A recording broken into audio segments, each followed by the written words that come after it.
Votre machine à coudre bloque en plein milieu de votre couture et vous ne comprenez pas pourquoi, tout est bloqué. Dans ce tutoriel, j'ai voulu vous montrer quelles pouvaient être les raisons les plus fréquentes qui font que votre machine se bloque.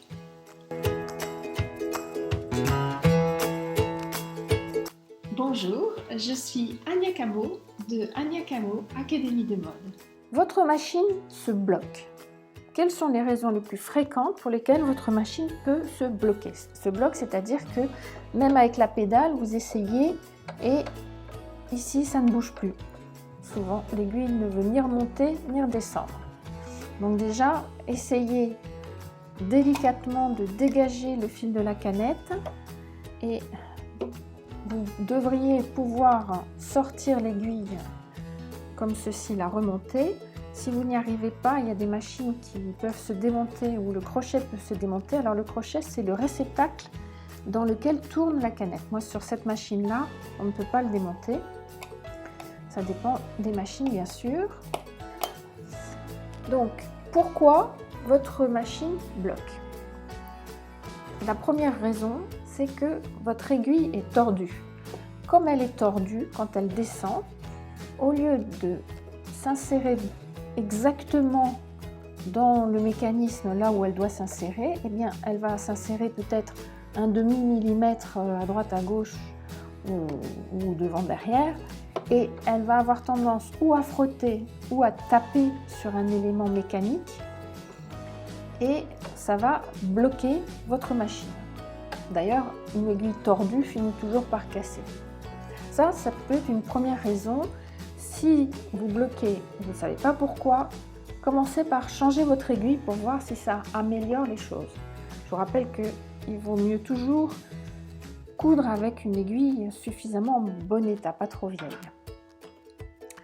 La deuxième raison, c'est que vous cousez une épaisseur trop importante par rapport aux possibilités de votre machine.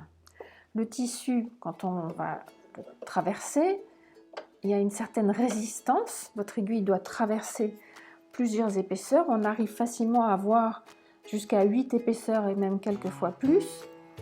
Or, votre machine a la puissance qu'elle a et si jamais elle n'arrive pas à traverser votre tissu de façon satisfaisante parce qu'elle n'est pas assez puissante, eh bien, l'aiguille va être tellement freinée qu'elle va se décaler par rapport au mécanisme d'en dessous. Et là aussi, où elle va frotter, elle va taper sur un élément mécanique et ça va bloquer votre machine. Voilà.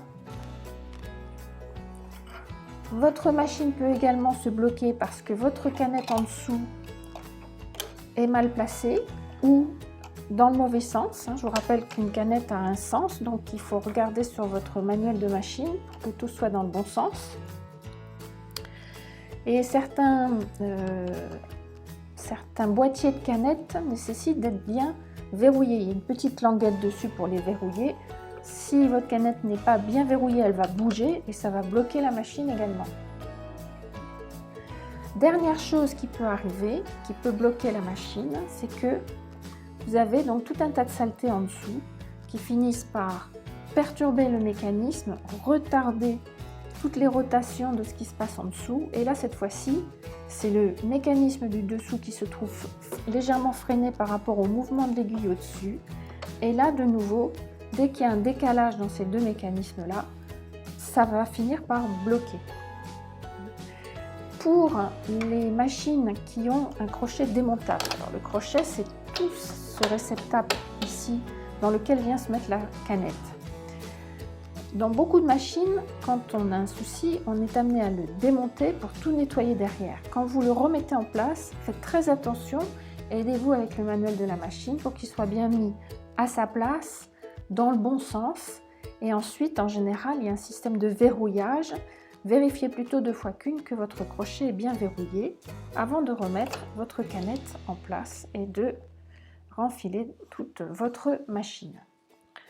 Voilà les plus grandes causes de blocage de machine. Après, malheureusement, si votre machine se bloque trop souvent, il vaut mieux la porter chez un réparateur plutôt que de risquer de l'endommager définitivement.